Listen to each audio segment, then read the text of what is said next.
afternoon and welcome to all of our viewers. Thank you for joining us.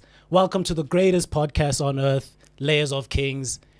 Greatest co-host on earth, Alwande Biela. My brother, how are you, my guy? Good, thanks, and yourself? Awesome. Great to see you, my G. Great to see you too. Yes, so we've got an interesting topic here for you guys today. Thank you to our guys behind the scenes. Thank you to Nel Shwangayo. Thank you to Misane Baloi for being our editor. Thank you to AM Studios for allowing us here into their space. And thank you most of all to our guest for joining us here today. Yeah, so we've got an interesting topic today, as we said, guys. Multiple different segments. So the way we're going to take this, guys, we're going to start with the first segment of ours, which is going to be discussing the history of minibuses as taxis in our country. Then we're going to start discussing personal stories from our guest to give us his perspective as an insider in the Uber business. Then we'll give solutions and possible regulations, and then we'll cap it off by the lessons that we've learned and the lessons that we can learn through this entire situation that we're facing right now regarding taxi violence in the industry. So let's take it from there, guys. Guest Jack Mpitseng, how are you, my brother? It's great to have you. Thank you for joining us. Yes, sir. Thank you for having me. Yes, sir. Good morning to the guests and You are the guest. crew. I appreciate you having me on Yes, sir. I meant the viewers. Yes, sir. Yes, sir. I meant the Yes, viewers, sir. yes. The viewers. Yes, but thank you for having me. No, it's always a pleasure. It's always a Thank you pleasure. for Thank you to the coming. viewers indeed. So, as we know, it's been a pleasure getting to know you in the past few days. We'd like to dig into your testimony, dig into your story a little bit deeper, just to get the perspective of an insider as to how it really is like being in the Uber business in South Africa. Can we start by something simple like how did you get into the business? Well, I started back in 2017 when I was leaving my job for Uber because I had to relocate because I was getting married in a different area. Oh, wow. So I left my job at a cable company where I used to work. And at the time, Uber was still fresh in South Africa. But there's always good sides and bad sides Yes, sir. to Uber. And the taxi industry is one of the bad sides. And I've gotten into some trouble. What would you say has been the most terrifying incident you've had with taxi drivers or the taxi association? Well, a buddy of mine, a very close buddy of mine, driving in my area, actually got acid spilled onto him, into his face. Yeah, wow. that was it was very unfortunate. Were you Yeah. present when this was happening? No, I was not present, but we have a Uber group, and he posted on the Uber group that an incident happened. And since then, we've been we've been telling each other where to go and where not to go when cars get hijacked, when areas are hot. We don't go to malls. We usually don't visit malls. We don't go to taxi ranks. And there's areas where we do and do not go, and there's areas we do not go after some time. That is crazy. Yeah, so after 6, we don't go to areas like Eldos, for example. Okay. That is crazy. But it's also unfortunate for the residents who stay there who might want to use your services and whatnot. But I do understand that you have to take your safety first, because recently, actually, I read a story on The Citizen regarding an Uber driver who was actually found shot dead in his car next to Maponya Mall in Soweto. And I heard about that. you heard about that. Yes, I heard And in about retaliation, the community actually ended up setting alight some minibuses, some taxis indeed. Yes. So that was a tragic story that I did see. So it is very common.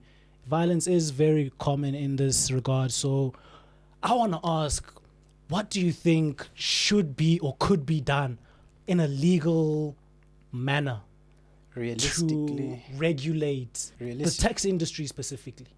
realistically, there's not much that can be done because the taxis, if you don't know, here in South Africa, the taxis are basically the mafia of our streets, you know.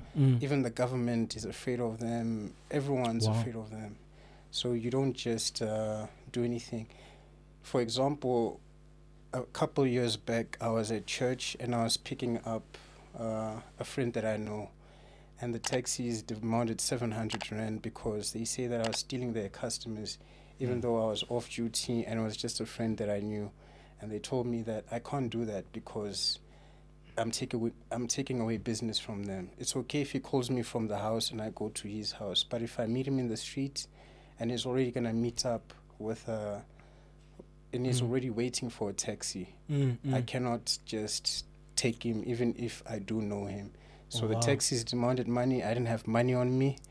I had to go borrow some money to pay off the taxi drivers. They followed me, and yeah, that was my personal terrifying experience. That sounds very traumatic. I was just about to ask because I'm from Durban, so whenever I have to come to Johannesburg, and specifically I'm in Park Station, I often have to request meter taxis that are there, that it be for 100 or 120 when the Uber is 40 or 50 rand. So I wanted to ask about the complexities that come with having to navigate who you pick up, you know, the area and all of those logistics. Can you explain? Great question. Well, it's the whole taxi and the meter thing. It's a really uncomfortable topic for me to be speaking about, but I can tell you that with meter taxis, you pay per person.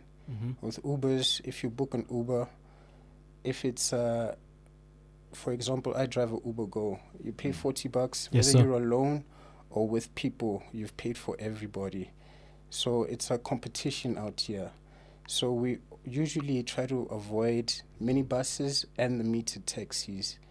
So we usually operate airport and residentials, from house to business or business to home. We avoid malls, we avoid open areas, we avoid public areas. We're always trying to be discreet, because there's a lot of violence going on. Excuse me. And how long would you say this battle has been going on between Uber drivers and taxi drivers? It's been an ongoing battle. It's been worse in the past. These days it's slightly better, but it's still... Maybe detail if you don't mind, like how worse has it been as opposed to now? Because there's some people that are not even able to get to where they're getting to, and they might not even be the drivers. Just for like further explanation for those. In my personal experience, after COVID, it got slightly better. So after 2020, 2021, Yes, sir. things weren't as bad. But in the beginning, it was an all-out war, to the point where you're asking the Uber customers to sit in front with you to act like it's just a normal trip. Wow. But I think that over time, we've found our way to fit into the transportation industry without being obvious, like obviously as an Uber driver, because there's some cars that we can avoid driving, like Toyota Corollas. Those ones are obvious, a white Toyota Corolla. So we try to go for something like maybe a Hyundai Grand i10 that On is that less topic, obvious. Sorry to cut you off, but on that topic of being discreet as an Uber driver, I recently had an experience where I did take an Uber, and the driver was actually mentioning exactly what you're mentioning. So instead of having me sit at the back, which would make it seem obvious that I'm a client and he's an Uber driver, he asked me to sit in the front, so it would just seem like a regular trip with two friends. Yes. So I feel like I understand exactly what you're speaking about, because I have my own experience with Uber taking Ubers as a client, and Uber drivers being like, these are the steps we need to take to make sure that we're both safe at the end of the day. So that's my point. We try not to stick out like a sore thumb, We're trying to look like we're just friends or people who know each other that are in the same car, rather than I'm transporting you, because that's one of the steps we've taken to be less obvious and have less violence. Do you feel as if the government is helping in any way to kind of curb the violence, like with regulations? Could they stuff be like doing that? more? No, Could they be they've doing done, more? They've done nothing, and there's nothing they're gonna do, and there's nothing they can do. Unfortunately, that's the reality. Sorry to cut you off. What attempts would you say the Uber or the e-hailing industry has taken in order to voice out their concerns? Like, you know, people do they rarely, and there's something that they're not happy with. What would you say the Uber industry has done, or the e-hailing industry? If I'm being honest, we've had some cries. We've made our complaints for Yes, sir. several years, and there's not really much that the government is willing to do or has done. I don't want to be negative on this topic, but it's just the reality of the situation. When taxi drivers are fighting for their routes, there's no negotiation. It's just the gun way. If you're in the way, the gun is there. Just like you said about your guy. When you see a taxi driver, the best thing to do is to run.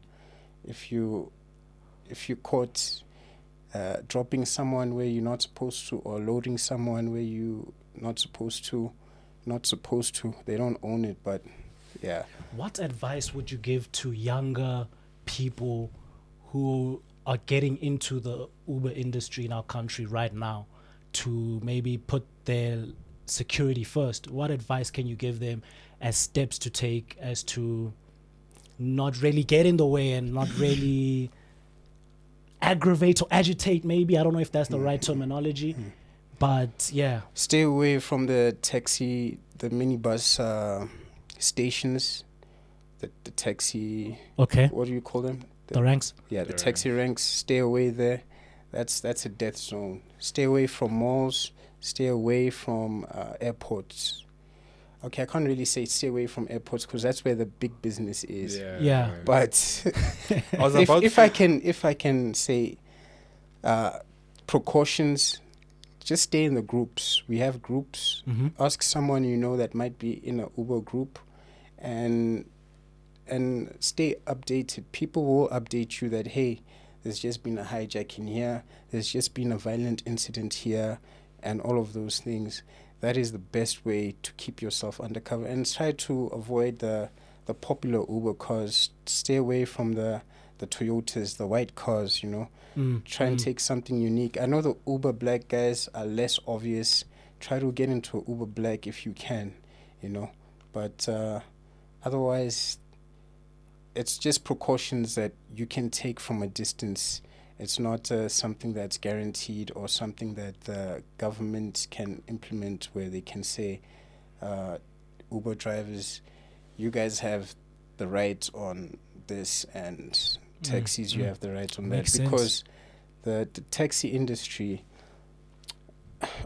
besides the metered taxis, the minibuses, they control everything. They're the big dogs in the game, and we have to follow we have to follow after them. And you say you're from KZN, Yes. and these guys are non-negotiable, man. No, there's no negotiating It's with them, their way. especially when you're on the road. Exactly, on the road, it's their way. And just after COVID, there was looting incidents happening, and they're not completely bad. When there was looting going on, they were the heroes, In my area, they were busy fighting the looters, because people couldn't go to work, and if people can't go to work, the transportation industry is on taxi pause. drivers. The taxi drivers. Just to have reference for those. Yeah, the minibus guys. Yes, sir. The metered taxis is also a different story, but they also don't like Uber drivers. Wow. So, just not necessarily the last question, but how do you navigate going to or fetching someone from the airport as opposed to fetching someone from the mall or places that you deem unsafe? Because I see a lot of Uber drivers at airports, but I never fully understand how that system works. Like, do you pay to be parked there? Do you Well, yes. Well, they're camping over there. They're camping. So I never recommend the airport trips, but the route you take there and back, that's the easy part.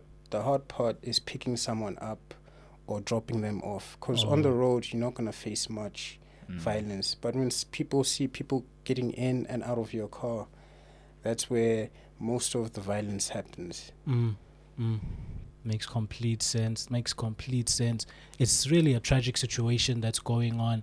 We have to bring awareness to these types of things, and I feel like regulating specifically the taxi industry, and because of how minibus and the toll taxi industry started and its continuation up until today without regulation has made way for, I don't want to call it crime or gangsterism, to pollute the industry because of the lack of regulation. But I feel like that's an angle that could be assessed. There is regulation, but it's their regulation. Oh, okay.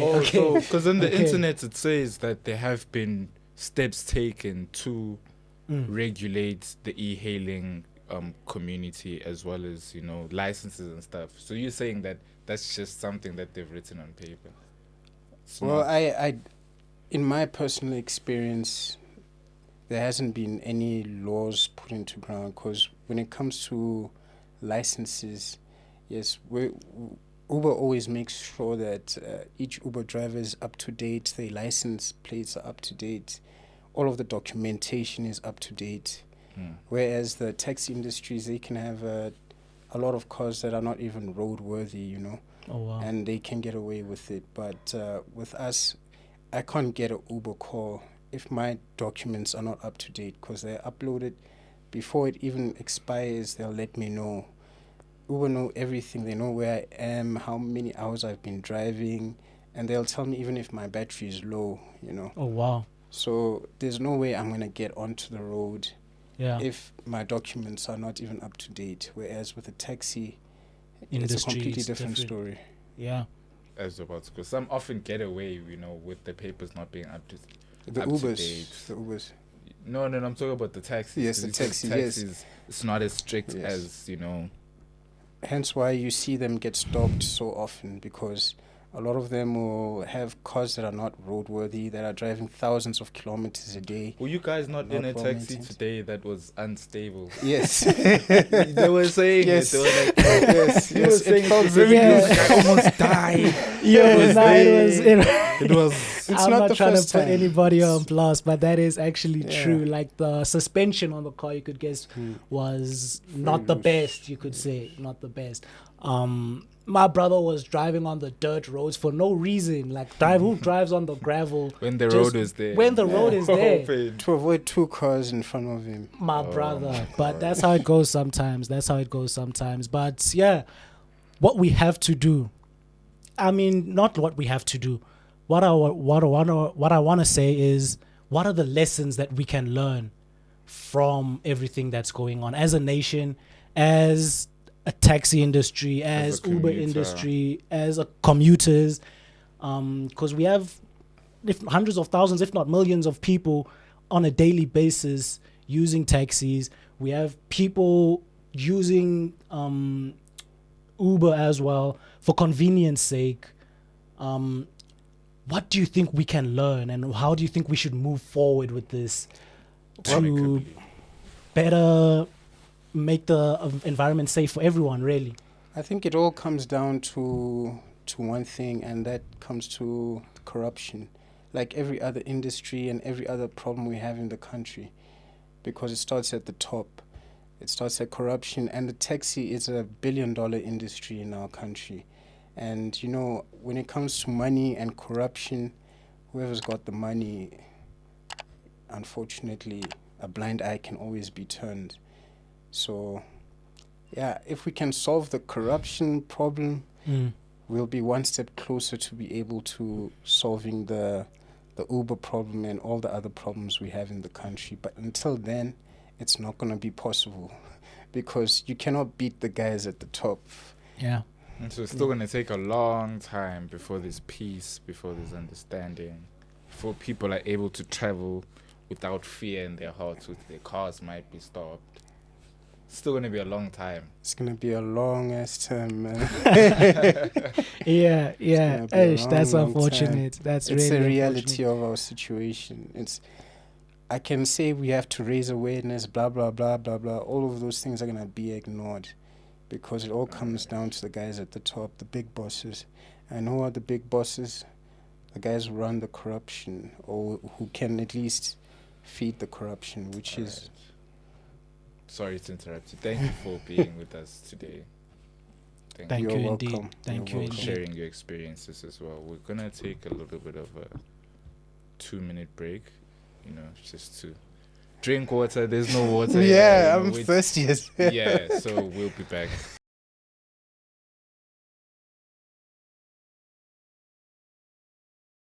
Welcome back to the Layers of Kings podcast. Thank you for rejoining us. If it is that you rejoined us, you haven't gotten tired of our stories. I don't imagine you would. But speaking of experiences, I've had a series of weird Uber experiences Get into that. We want to hear all about as well as taxi experiences. So with the Uber experiences, there's been a time where, especially if it's in front of a taxi driver's, it. This is a personal story. yeah, Okay. Mhm. the guy kind of panicked. We went from having a nice conversation to, hey dude, okay, you must just say that me and you are brothers, and I hit him Sure, thinking, sure. what the hell? What do you mean? And he's light skinned. You're like, we look nothing alike. No, I you see. Nah, I feel you, No, brother. but I was just like, okay, my man, what's going on? Why? Yeah. You're not doing anything illegal, right? Sure. And he was like, no, taxi drivers don't like us, Uber drivers, whatever. Yeah. And he was just like, okay, in the event that we get stopped, just act like we know each other, act like, Yeah. we're just going here and dropping Have a you off. plan in place. Dude, Yeah. I've I get never you. had to act so quickly, so fast. Your heart beating out of your chest. Yo. Because despite me being Zulu, taxi drivers are intimidating. Yeah. Yo. Nah, I feel you, bro. And I feel then you. to relate to you, with the taxi story that you had in the morning, Yes, sir. explaining how, the difficulties you faced. I've Yes, also sir. been in taxis where you get in, the door doesn't fully close. Mm. If it's not that, then there's something wrong. The window, the people. So No, I hear you. it's a mission. It's a mission just to commute from where you are to where you want What to get makes to. it- So, okay, like how did the taxi industry start? Basically, during the apartheid days when people were segregated, black people needed a way to get to and from work. That was the way that they came up with. It was unregulated. It was just for black people to commute, working people to get to the white towns, for the white people they work for, and whatnot. That's basically how it was.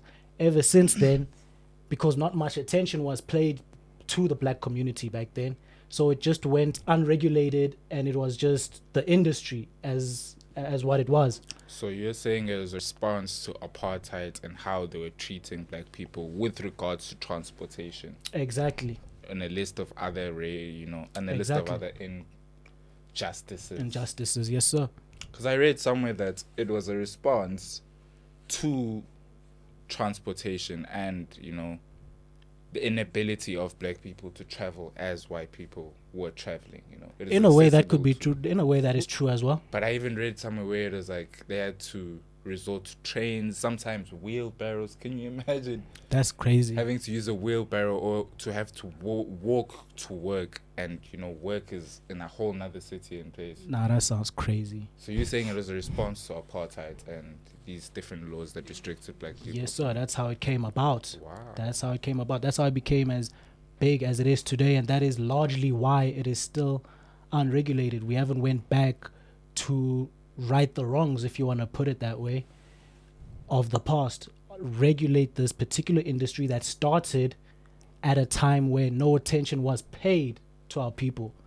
So now that we're in a position where we can take authority and regulate, and we know better, and we can do better.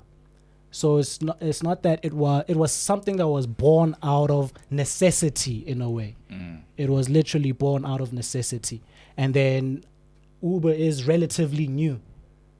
So I think 2013 is when that came about.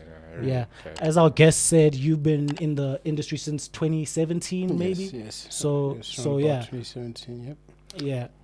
Yeah. What do you think which challenges do you think Bolt and Uber and e-hailing. I know we keep on saying Uber, but Uber Yeah, is just a brand. yeah, it's a brand. Yeah, you know, exactly. It's not Nah. the whole thing. Yeah, so we're not e-hailing, trying to. Yeah. what challenges do you think e-hailing came with to the taxi industry? Which challenges do I think it came with? I think it's challenges that already exist as a private transportation business in general. They all have these problems that Uber, Bolt, e-hailing have in the country. And the story you were talking about earlier, where you were in a taxi and in an Uber and the taxi driver got really uncomfortable. I think The that Uber sums up driver. the industry, because that's how I feel. That's how a lot of my colleagues feel, We have nowhere to ask help when we get into that situation. There's an emergency service for Uber, but they take time to respond. And yeah, it's not something that that we feel comfortable with, Yeah. Yeah. I actually have a question. So so you started in 2017, or you're still an Uber driver now, I presume? Yeah, I started in 2017. COVID happened, and then I went to Uber Eats. And then I started delivering food because you know how the story goes during lockdown and all those things. Yeah. And then I recently got back into it again. How would you say you navigate late night travels, that is? Because some people I've heard request, but they don't have the money. How the girls specifically, like, okay, sorry, I'm a bit, yeah. How do you navigate, the guys and the girls that may get into the Uber and act as if they have the money, but then upon arrival, I don't have the money, or they Have you offer had that type of situation before? Well, I always work with people who pay before Oh, okay. before the trip. So I don't accept cash to avoid okay. such situations. When you log on to your Uber app, you're gonna get a quote for the trip you want, and if it's possible, when I accept your request, the money is taken away from your account, and yeah, that's how I operate to avoid such mishaps. So you don't have a story where someone has tried No cash. I no, don't do my cash. man, come on. You've been driving No, since I don't do 2017. cash. There's No no cash. story where you're like, hey, this person, because Uber drivers have interesting stories. People dude. don't chance me like that. I get you. No I get chances you. like that, because I also have to pay some money to Uber from what I earn, So yeah, now I'm going to be having to pay Uber for a trip that never happened, and it's going to eat into my money. There's still maintenance, there's still fuel, there's all of these other costs that need to be covered, and I barely make enough as is, when we count for expenses, depreciation, all of that. Wow. At the end of the day, can even work at a loss sometimes. And airports are actually the safer ones to do late at night, But during the day, let's say 6 to 6, that's when you worry about the taxi warriors here. But Taxi after warriors. that, it's a bit more free. There'll be maybe hijackings and whatnot in the dodgy areas, but that's when the taxi guys are at home, I wanted to ask, speaking of like hijackings and whatnot, have you ever heard of a story of one of your friends or colleagues? Oh, on a daily basis, on the Uber groups, on a daily basis, my brother. How does that usually go? It's usually the dodgy areas, man. It's Yeah. usually the spots that I spoke about, like Aldo's, Tembisa. Yeah, but unfortunately, to make your bread, you have to accept some requests, and sometimes you just gotta take the risk, man. Sometimes you just gotta take the risk. Every ride is a risk. Every ride is a risk. Yeah. With that being said, we've reached the second segment of the show. We are coming back to you after this little break, and stay tuned. Thank you.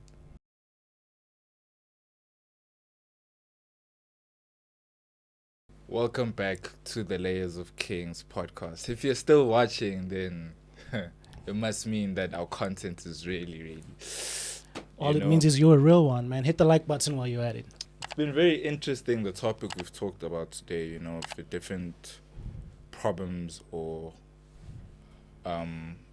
issues that come with being an Uber driver, essentially, and commuting from work or home to work. So, yeah, I'm still fascinated, though, to hear, you know, the different ways that you go about being an Uber driver. It is a fascinating topic. It must be a fascinating life. You know, is it a fascinating life? Is it an interesting one? What time do you usually didn't start also- a shift Yeah. and end a shift?